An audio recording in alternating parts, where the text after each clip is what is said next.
The elephant refuses to move. Abraham, who came from Abyssinia, country in Africa, conquered Yemen and was made vice-regent there. Later, he noticed that at a certain time of the year large numbers of people would travel from all over Yemen and the rest of Arabia to Mecca. He asked the reason for this and was told that they were going on pilgrimage to the Kaaba. Abraham hated the idea of Mecca being more important than his own country, so he decided to build a church of colored marble, with doors of gold and ornaments of silver, and ordered the people to visit it instead of the Kaaba. But no one obeyed him. Abraham became angry and decided to destroy the Kaaba. He prepared a large army led by an elephant and set off towards Mecca. When the Meccans heard that he was coming, they became very frightened. Abraham's army was huge and they could not fight it. But how could they let him destroy the holy Kaaba? They went to ask the advice of their leader, Abd al-Muttalib. When Abraham arrived outside Mecca, Abd al-Muttalib went to meet him. Abraham said, "What do you want?" Abraham had taken Abd al-Muttalib's camels, which he had found grazing. As he entered Mecca, so Abd al-Muttalib replied, "I want my camels back." Abraham was very surprised and said, "I have come to destroy your holy Kaaba, the holy place of your fathers, and you ask me about some camels."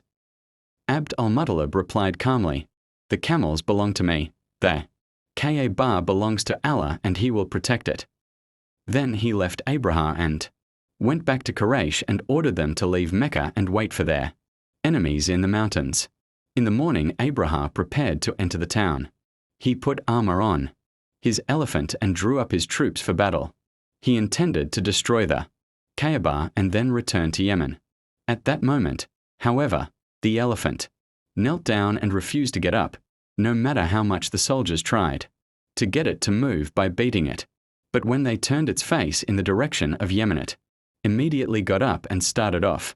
In fact, it did the same in any other direction, but as soon as they pointed it towards Mecca, it knelt down again. Suddenly, flocks of birds appeared from over the sea. Each bird carried 3 stones as small as peas, and they dropped them on Abraham's army. The soldiers suddenly fell ill. Even Abraham was hit by the stones and fled in fear with the rest of his army back to Yemen, where he later died. On seeing their enemy flee, the Arabs came down from the mountains to the Kaaba and gave thanks to Allah. After this, Quraysh gained great respect and became known as the people of Allah, and the year in which these events took place, 570 AD, was named the Year of the Elephant.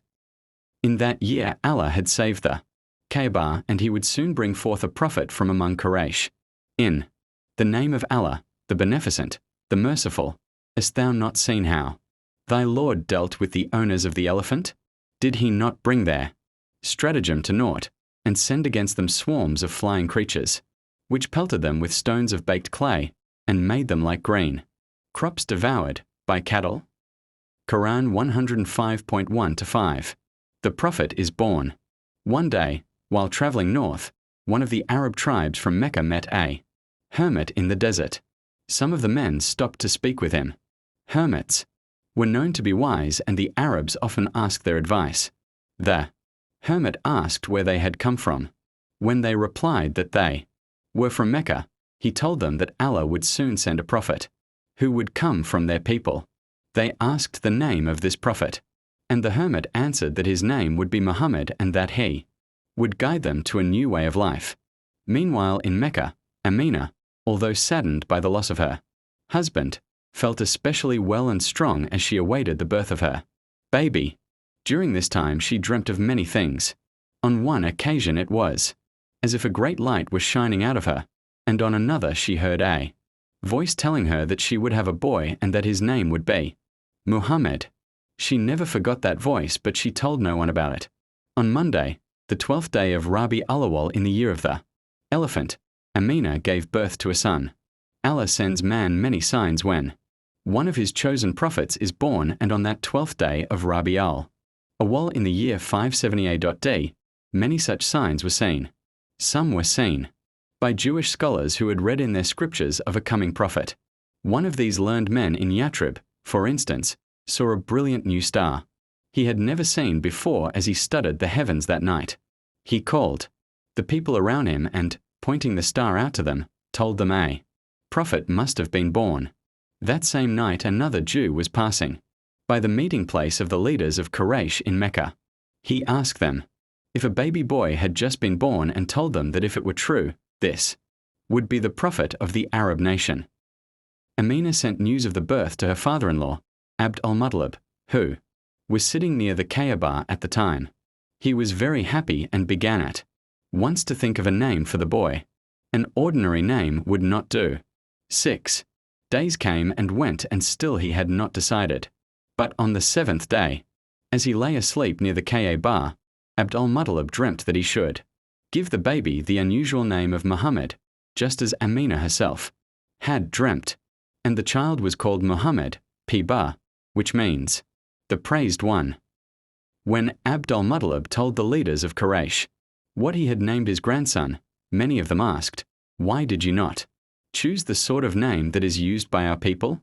At once he replied, "I want him to be praised by Allah in the heavens and praised by men on earth." A time with Halimah.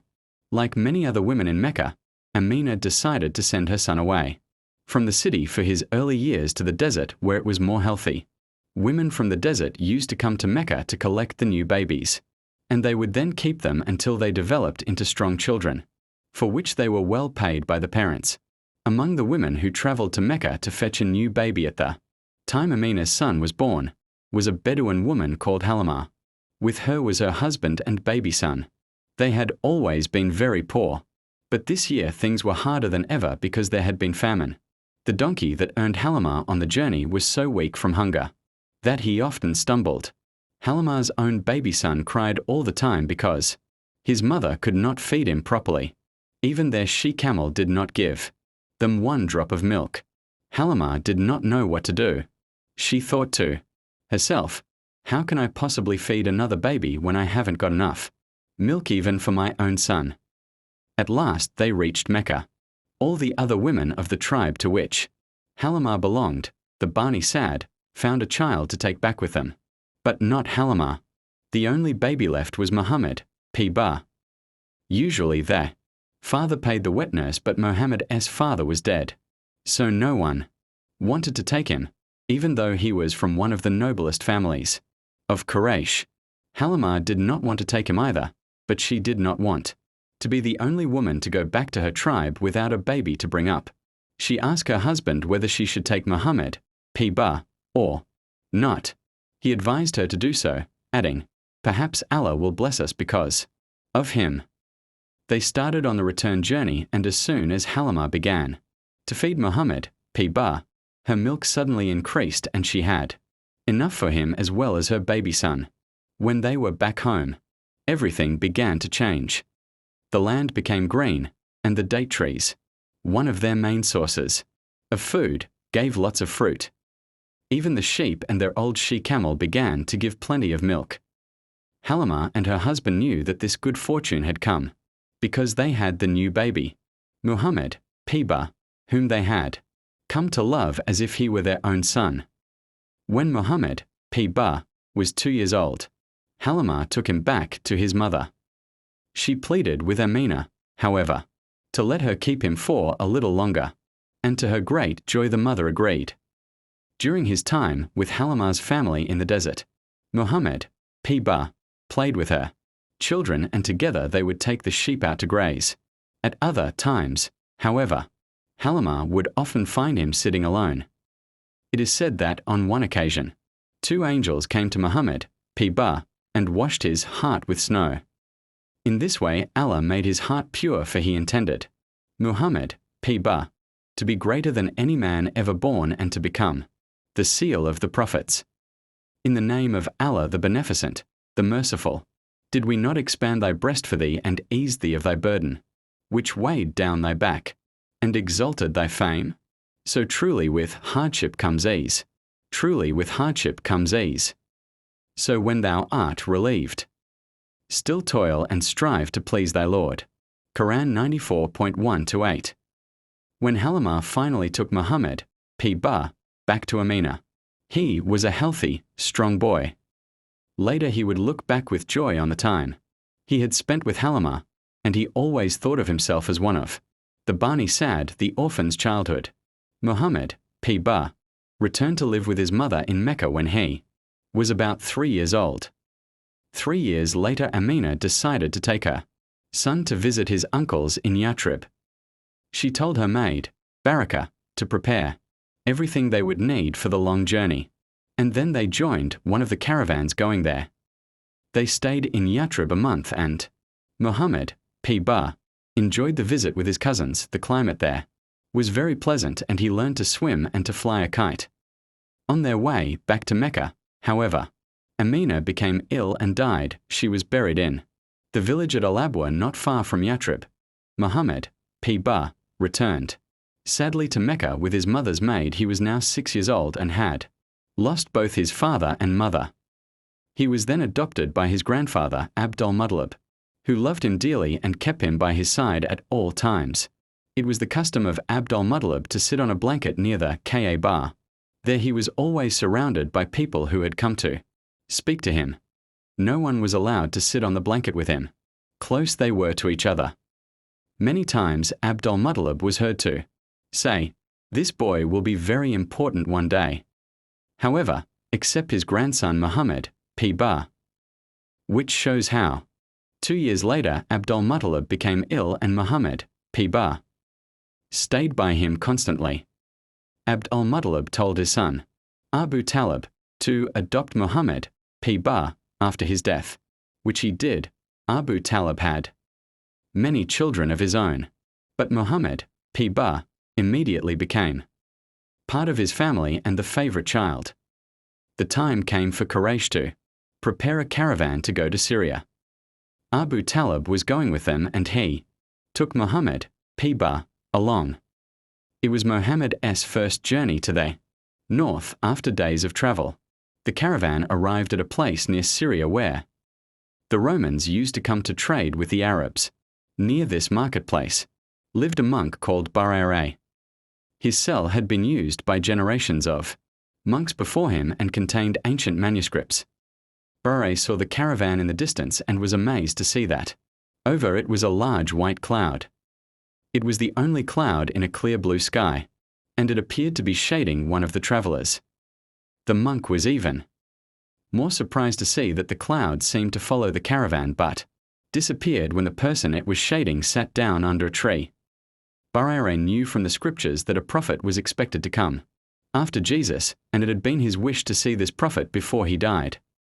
Realizing that what he had just seen was a miracle, he began to think that his wish might, after all, come true, The monk sent an invitation to the Meccans to come and eat with him, The Arabs were surprised because they often passed by and Barara had never invited them before.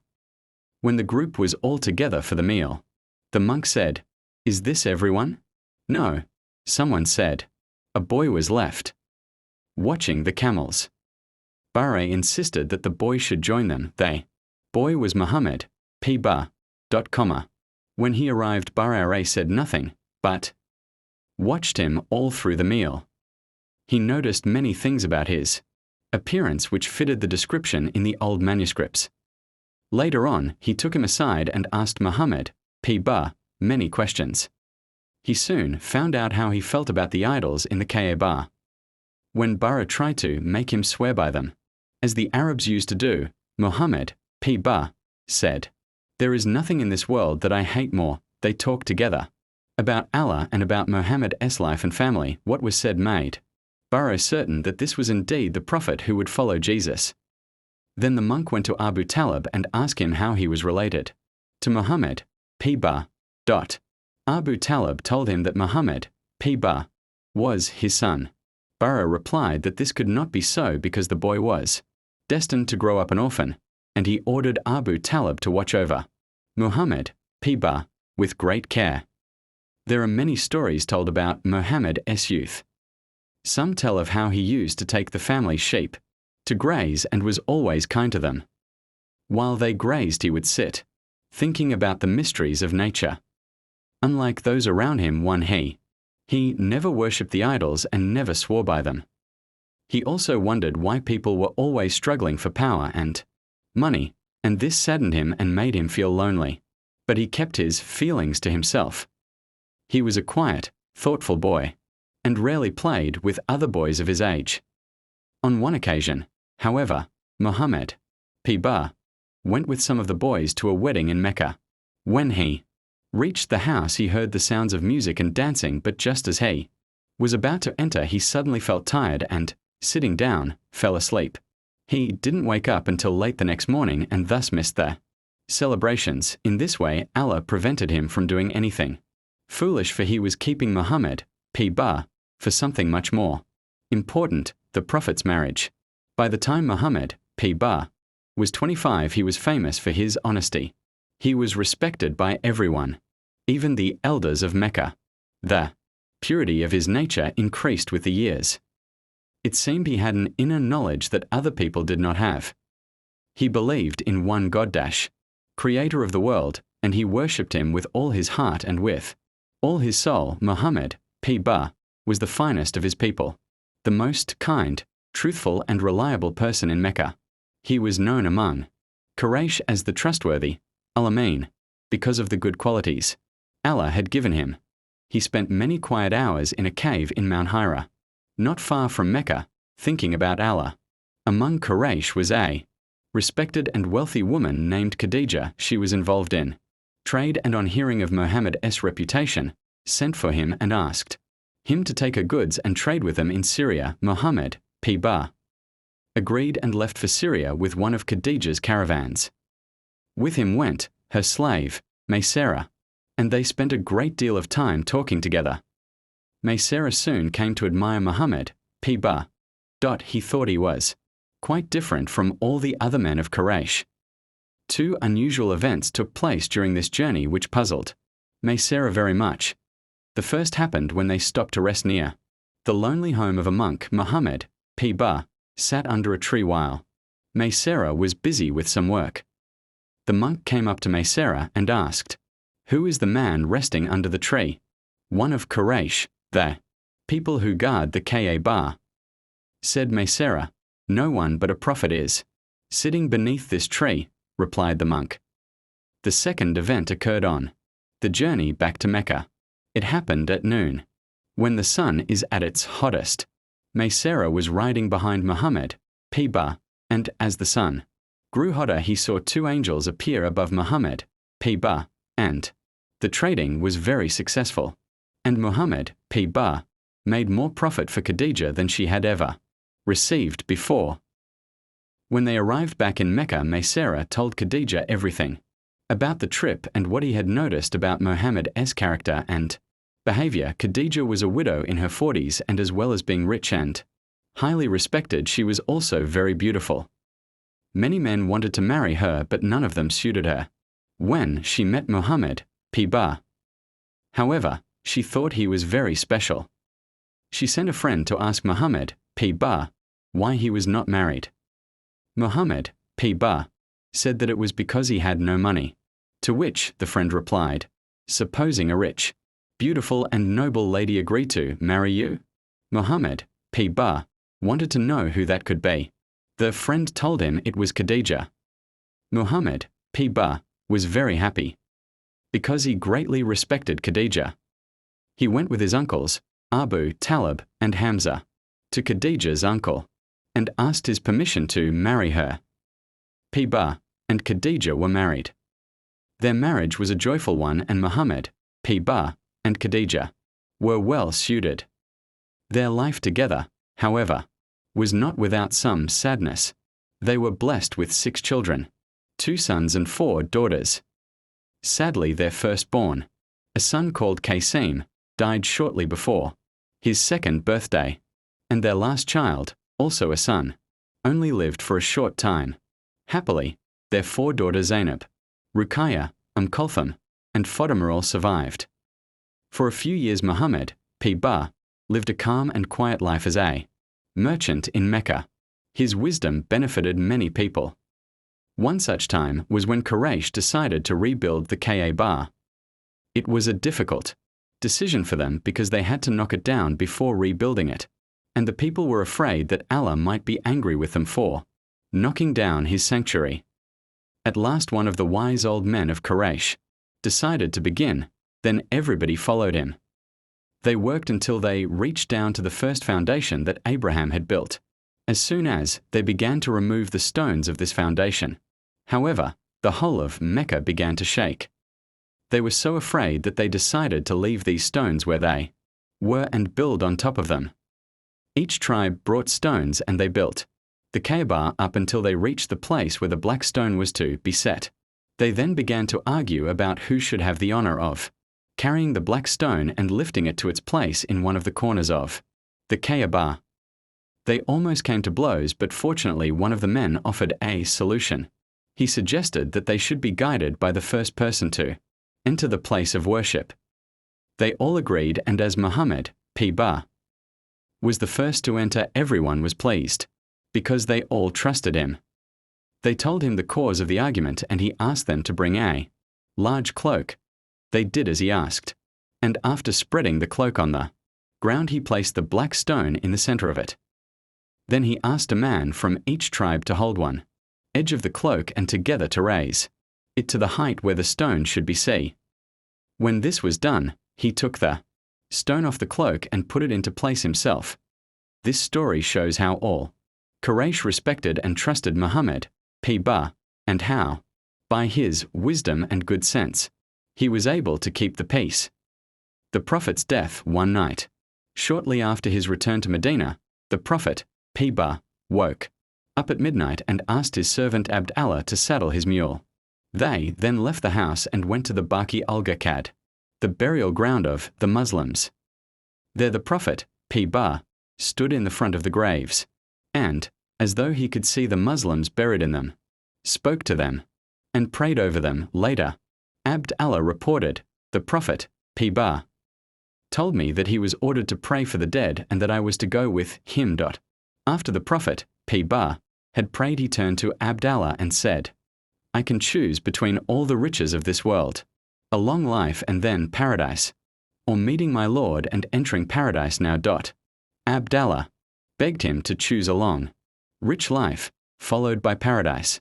But the Prophet, P.B., told him that he had already chosen to meet his Lord now, rather than remain in the world. The following morning the Prophet, P.B., awoke with a terrible headache, but despite this he had led the prayers at the mosque. From what he said afterwards to the people assembled there, they understood that his death was near. The Prophet, P.B., praised his best friend, Abu Bakr, who had begun to weep, and told everyone that he knew they would all meet again at a pool in paradise. He added, however, that although he was sure they would always worship Allah alone, he feared that the pleasures of the world would attract them, and they would begin to compete with one another for material possessions, forgetting spiritual things. Soon after, the Prophet, P.B., requested that he be moved to the room of Aisha, one of his wives. As the days passed, his fever grew worse, until one day he was so ill that he could not even get to the mosque, which was next to where Aisha lived. The Prophet, P.B., told Aisha to tell the Muslims to let Abu Bakr, her father, lead the prayer, which made them very sad, for this was the first time anyone had taken the Prophet's place. Later, on the 12th day of Rabi al-Awwal, in the 11th year of Islam, June 8, th. 632 AD, the Prophet, P.B., heard the voices of the people in prayer. With great effort he got up and looked from his door at all the Muslims, who were assembled in rows behind Abu Bakr. He smiled with great satisfaction. Abu Bakr saw him and stepped back to give the Prophet, P.B., his place. The Muslims were happy, thinking he was going to pray with them as before, but the Prophet Muhammad, P.B., who looked radiantly beautiful that day, signaled to them to continue on their own. He prayed in a sitting position at the right of Abu Bakr, after which he went back inside and lay his head on Aisha's lap. He was in such pain that his daughter Fatima cried out in pity. Then the Prophet, P.B., said, There is no pain for your father after this day. Truly, death has appeared to me. We must all suffer it till the day of judgment. As he lay there, Aisha remembered that he had once said, Allah never takes a prophet to himself without giving him the choice. Then she heard the prophet, Piba, speak. His last words were, nay, rather the exalted communion of paradise. Aisha then said to herself, so, by Allah, he is not choosing us. When the people in the mosque heard that the prophet, Piba, was dead, they were filled with grief. Umar could not, and would not, believe it, and exclaimed that it was not true. Abu Bakr then went out and spoke gently to the people, saying, all praise belongs to Allah. 0 people. Whoever worshipped Muhammad, Muhammad is dead. But for him who worships Allah, Allah is living and never dies. He then recited this verse from the Quran which had been revealed after the Battle of Uhud. In the name of Allah, the Beneficent, the Merciful. Muhammad is but a messenger, messengers, the like of whom, have passed away before him.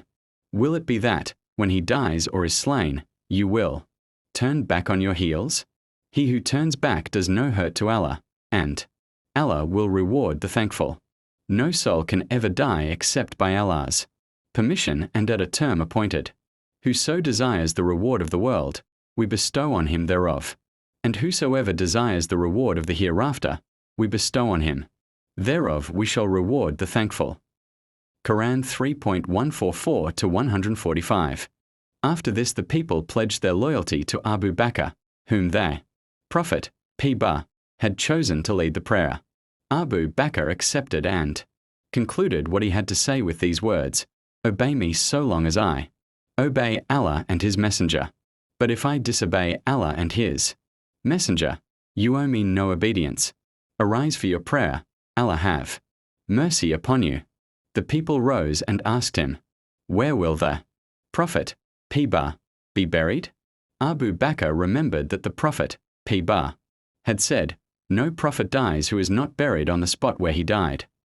And so the Prophet, Piba, was buried in a grave dug in the floor of Aisha's room, in the house next to the mosque.